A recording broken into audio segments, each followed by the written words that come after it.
Today we're delving into the profound power of words and the impact they have on our lives. There are certain words that can unknowingly tether us to a reality we might not desire. So, let's explore the language of creation and manifestation. How many of you believe that the way you think has an effect on your life? Raise your awareness to the fact that your thoughts are intimately connected to your future. You think thousands of thoughts every day, and guess what?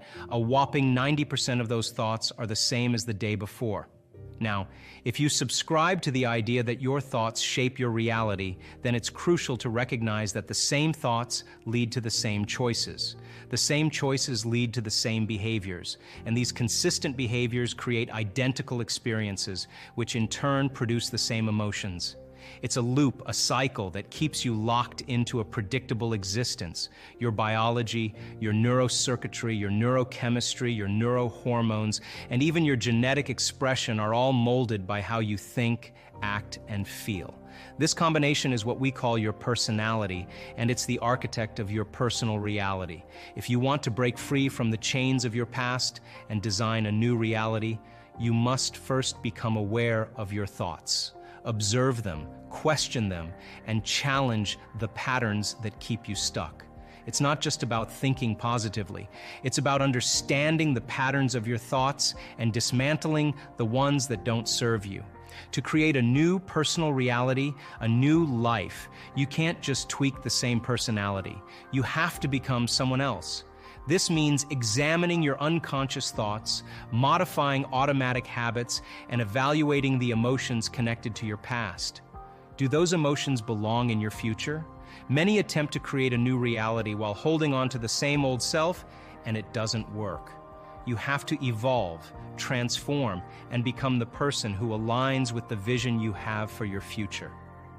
If your brain is nothing more than a record of the past, and you lack a clear vision of the future, you are living in the past. You'll never arrive at that new, vibrant future because you're tethered to old hardware. So how do you break free from the limitations of the past? By defining yourself with a vision bigger than you, something that ignites your passion. Without that vision, you remain predictable, trapped in the familiar patterns that keep you stuck. Now, let's talk about the path to evolution. New thoughts, new information should lead to new choices. These new choices should translate into new behaviors, and these behaviors should create fresh experiences. It's a cycle of growth and transformation. This process leads to new emotions, which in turn drive new thoughts. That, my friends, is evolution.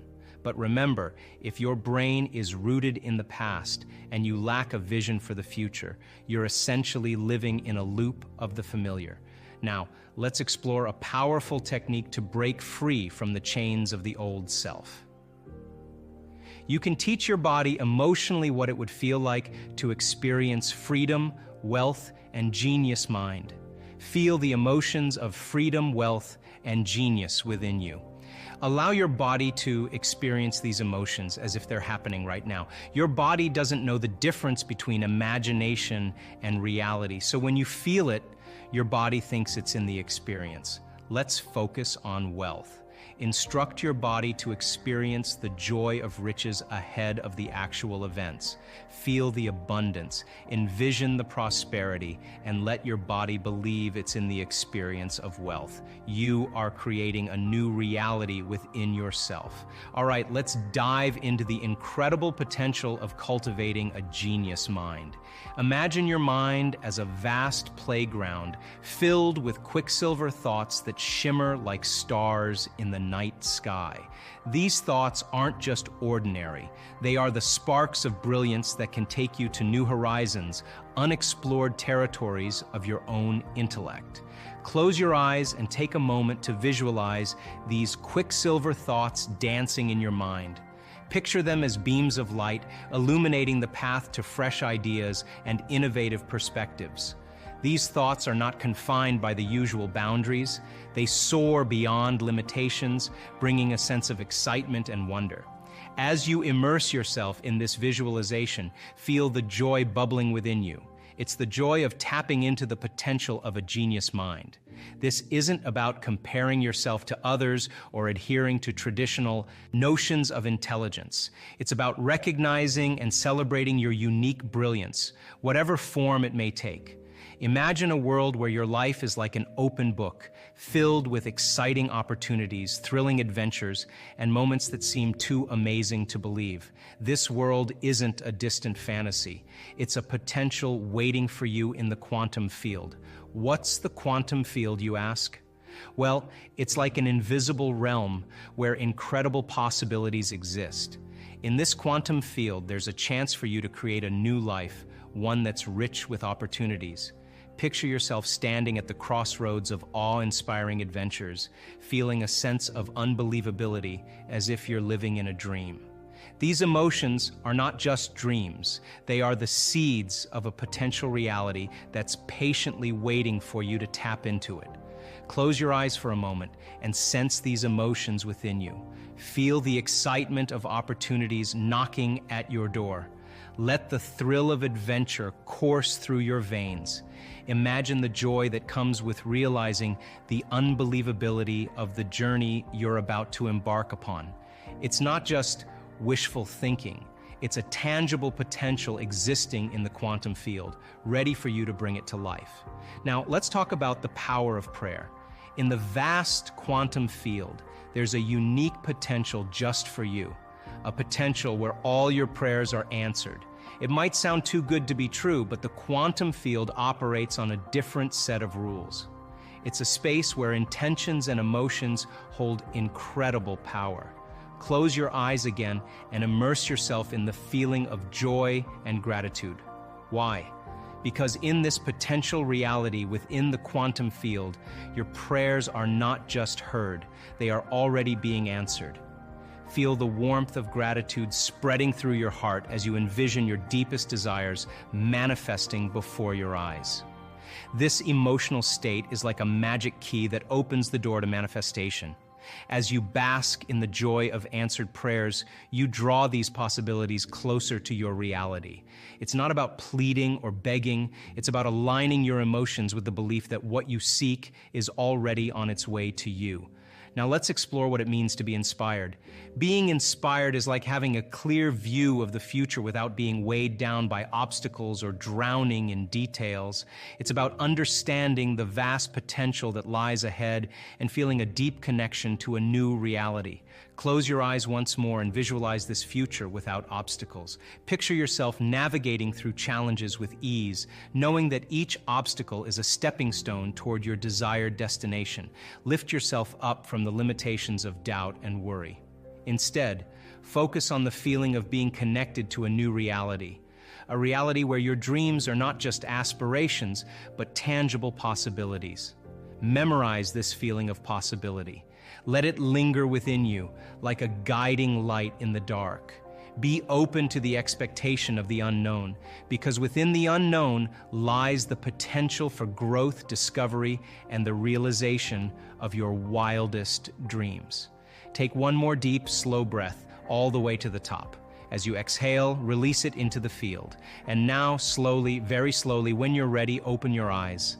The words you choose, the thoughts you entertain, and the emotions you cultivate are the building blocks of your reality. Choose them wisely. When you feel differently inside of you, you pay attention to whoever or whatever caused that. And that event in and of itself is called a memory. To wait for our environment to give us relief, the quantum model of reality is about cause and effect, which means when you feel whole, you begin to heal. When you feel empowered, you're going to be successful. When you're worthy enough, you'll feel abundant. When you're in love with life and in love with yourself, you will find an equal, or it will find you. And when you are in awe of the moment, the mystical is going to bless you in a way that you never anticipated. And when you are in a state of gratitude, your job is on the way. That's causing an effect. And by the way, what is the emotional signature of gratitude? Don't you give thanks when you get something or you receive something? So then, what if you were to begin to give thanks or feel thanks before it manifested? Would your body, as the unconscious mind, believe it's in the future experience, in the present moment? Because gratitude is the ultimate state of receivership. And so we don't pray in our work to have our prayers answered. We get up as if our prayers are already answered. It is that state of mind and body that I know that requires a clear intention and an elevated emotion. And the clear intention is an act of the mind and the brain. And an elevated emotion is when you open your heart. When you combine those two elements, you just move from living in your past to living in your future. So then, here's the question. Can you believe in a future that you can't see or experience with your senses yet? But you've thought about enough times in your mind that your brain is literally changed to look like the experience has already occurred. And can you fall in love with a future potential that already exists in the quantum field? And how many potentials exist in the quantum field? Infinite potentials in the quantum field. Can you select a new potential in the quantum field and emotionally embrace that future reality before it's made manifest to such degree that your body, as the unconscious mind, is believing it's living in that future reality in the present moment, and you're signaling new genes and new ways? If there's physical evidence in your brain and body to look like the experience has already happened, there's evidence there physically. By thought alone, relax, because the experience is going to find you. There's an intelligence that's giving you life right now. It's keeping your heart beating and digesting your food and organizing trillions of functions in every single cell of your body. It's organizing mutations in your DNA. There's some invisible force that's giving you life. But that same intelligence that's keeping your heart beating and digesting your food is the same intelligence that's creating supernovas in distant galaxies and causing flowers to bloom. It's both personal and universal. It's within you and it's all around you. And you can't see it and you can't smell it and you can't taste it and you can't feel it, but it is the giver of life. And it is a consciousness, and consciousness is awareness. And awareness is paying attention. And it is the observer observing you into life. And you know, when I tell our advanced students, either you're going to be defined by a vision of the future or the memories of the past. And then people say, why are you so bitter? Why are you so frustrated? Why are you suffering so much? And your brain, in that emotion, you're in the emotion, which means you're in the chemical residue of the past, is going to call up the event because you're emotionally connected to it. And you're going to say, I'm this way because of that past experience. So then imagine what I do with people. We have people that have been abused. We have people that have been traumatized, that have been assaulted. We have people that have had very, very difficult pasts. And have you ever heard me say to revisit the event? Have you ever heard me say that? Never do we need to revisit the event, because once you do, you open the box. But what we want to do is overcome the emotion, because that's just what's lasting from the event. So you sit a person down, and the moment you sit them down, what do you think the body's going to do? It's going to look for something to recreate that emotion, because that's the person's identity. Are you with me still? So if I make the person, if I inspire the person to sit there, and they're sitting there, and all of a sudden they're noticing that they're hot and they're irritated and their stomach is twisting, and all of a sudden it's a group of sensations, a group of feelings that they have called all along frustration. But the different sensations, the moment you name it, it becomes an emotion. But what it is just bodily sensations. It's energy that's stuck in the body. So then I started seeing, okay, let's see if we can teach this, be able to reproduce the outcome, because that's science, right? The first one was that they all believed and accepted that there was an intelligence that lived within them that was giving them life. And then these people you interviewed who had had injuries that overcame. No, these are people were with cancer, MS, Lou. This Parkinson's disease got better. Yeah, just spontaneously, it's called a spontaneous for you. I mean, so I believe there was an intelligence, there was some invisible life force they were connected to that. They felt like they had lost their connection till they became separate and disconnected from. And that when they got the diagnosis, they woke up and said, man, I got to connect again, and I got to connect to my essence. And so they developed a relationship with it. Just like you develop a relationship with anybody, it takes time. You got to be present. You got to connect. You got to experience. You got to be present. All of these things are important elements. So that was the first thing. The second thing was that they realized that it was the mismanagement of their emotions and the hormones of stress that really began to create their condition. Now stress is when your brain and body are knocked out of balance. The stress is when your body's not that of homeostasis. We have an innate mechanism in our body that returns us back to order. So then if someone cuts you off on the LA freeway, you have an emotional reaction, but 15 minutes later, you're back to driving and you're over it. Right? That's all organisms in nature can tolerate short-term stress. Everyone's all day long, all week, all year. Yeah, so if you're reacting to like a Tyrannosaurus, Rex is chasing you, you have to make a decision. Am I going to use 20% of my energy? I'm going to use 100%. So it turns out when you're reacting to traffic 200%, all right, after reacting to your coworker sitting in the cubicle next to you, you're turning on that response, and what was once very adaptive becomes very maladaptive. Because when you turn on the stress response and you can't turn it off now, you're headed for disease because nobody can live in emergency mode for that extended period of time. Well, human beings, we can turn on the stress response just by thought alone.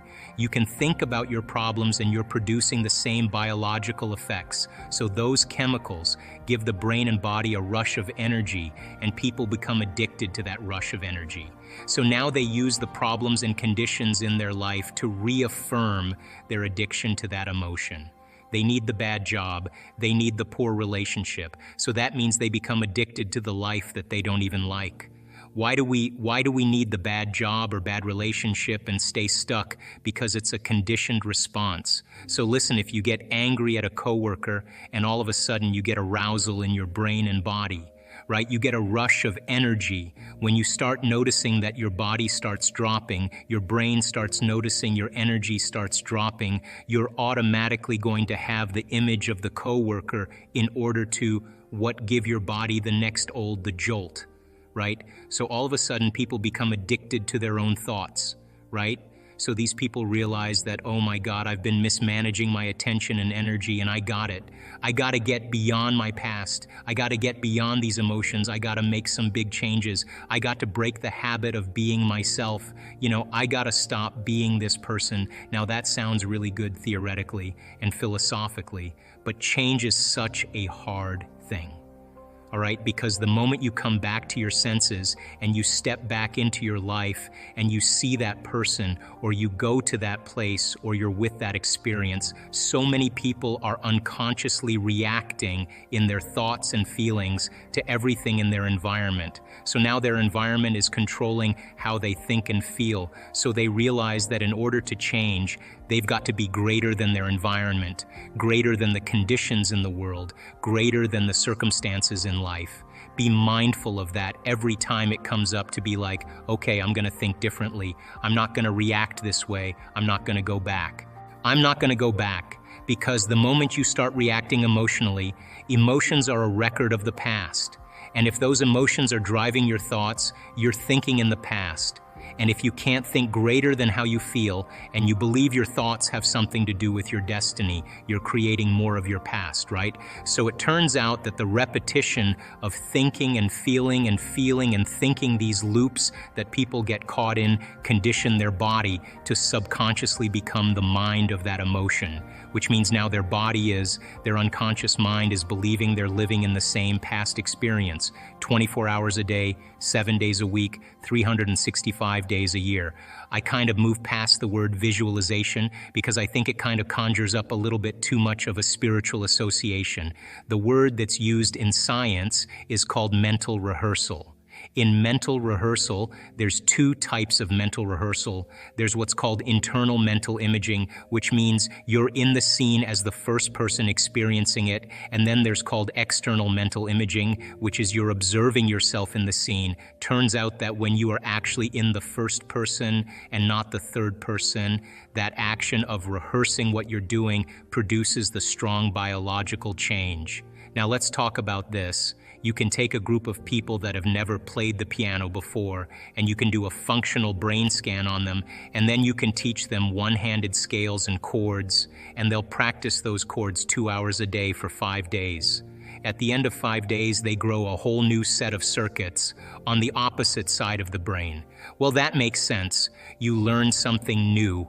Learning is making new synaptic connections. You get your body involved with some instruction. When you get your body involved, you're going to have a new experience. Experience enriches the brain. You pay attention to what you're doing. You've got to pay attention and stay present. And if you repeat it over and over again, firing and wiring, you assemble new networks of neurons equal to your experience. Nothing new there, but you can take a group of people and you can have them close their eyes, do a brain scan on them before the experiment. 5 days later, do a brain scan after.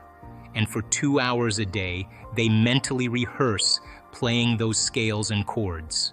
At the end of 5 days, they grow the same amount of circuits in their brain as the people actually physically doing the exercise. So what's the relevance? Number one, when you're truly focused and you're truly paying attention, your brain does not know the difference between what's going on out there and what's going on in here. So the thought becomes the experience, and the brain looks like it's been playing the piano for the last 5 days, but they never lift a finger.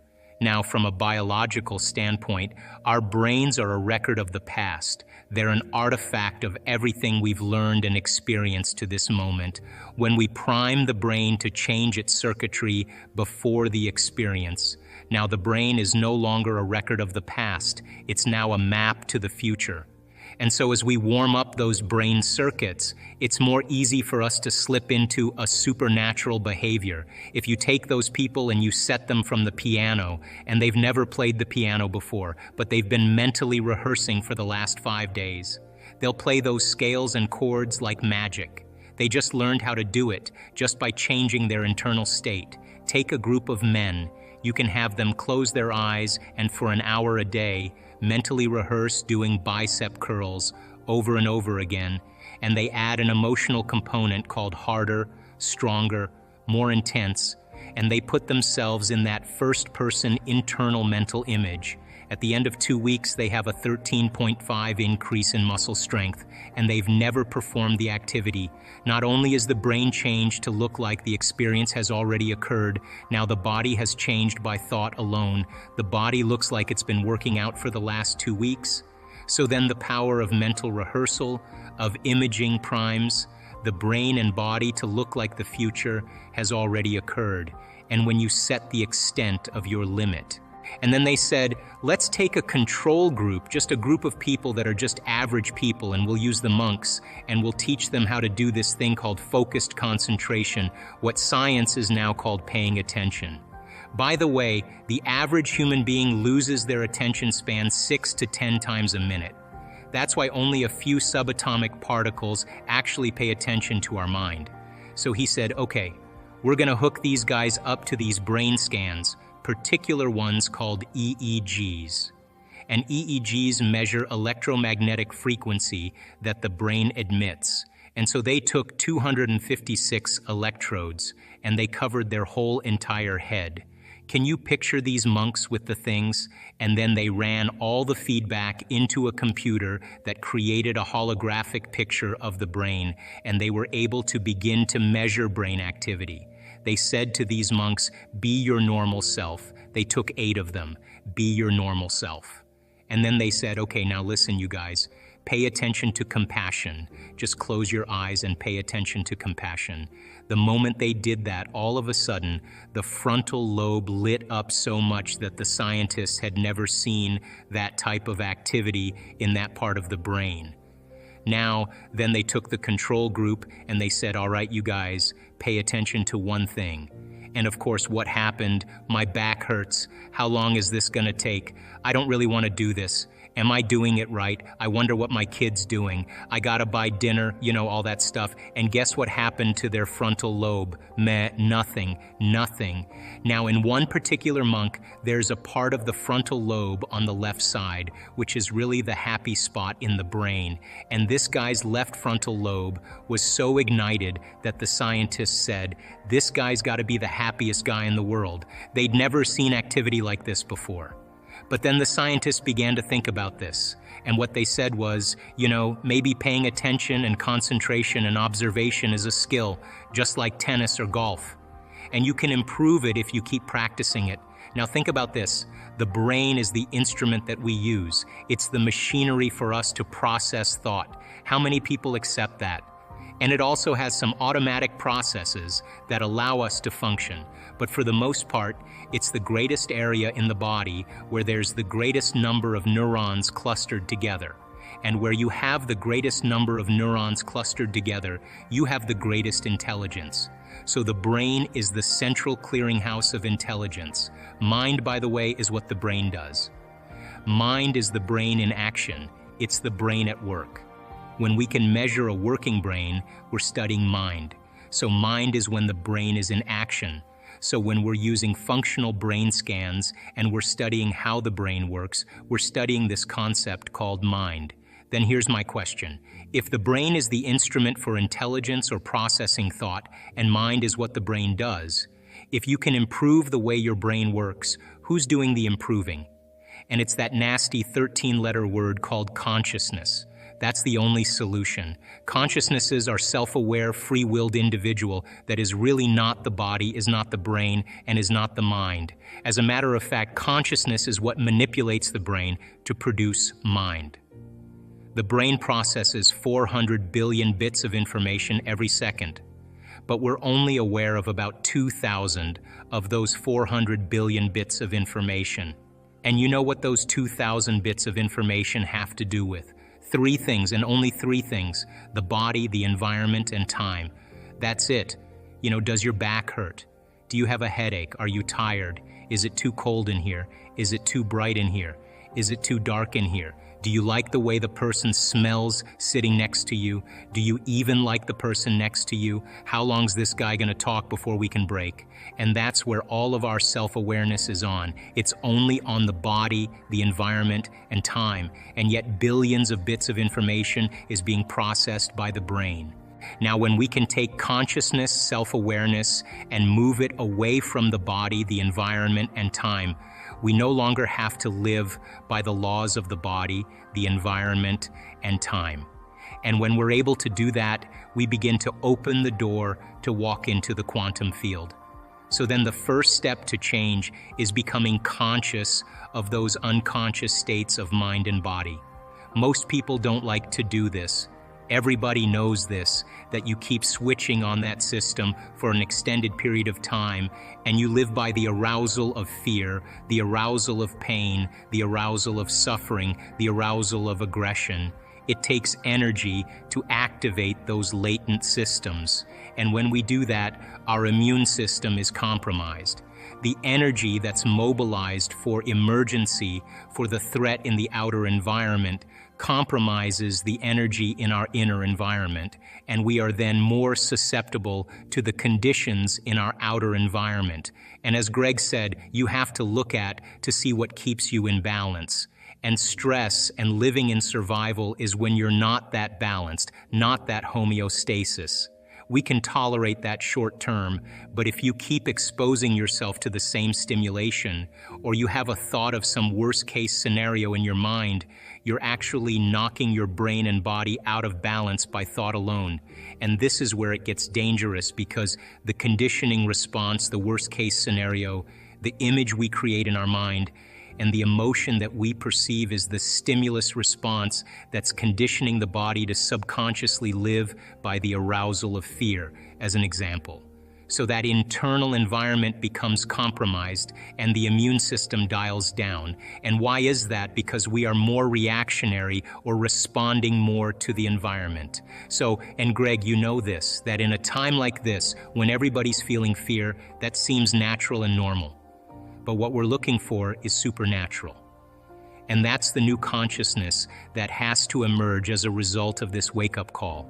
This is a perfect opportunity for people to be in a retreat, but instead of being in some tent or some hut in the Himalayas, or being in some hotel, you're in the comfort of your own home. And it's true, you break from routine and you're not going to the same place and seeing the same people and doing the same thing. And that causes you to step outside of familiar territory. So then when we practice the inward work, when we practice meditation, as an example, and you have the ability to take a moment and be present and truly open your heart, our research shows that you are going to actually create a state of information that's no longer coming from your outer world, that there's danger in there.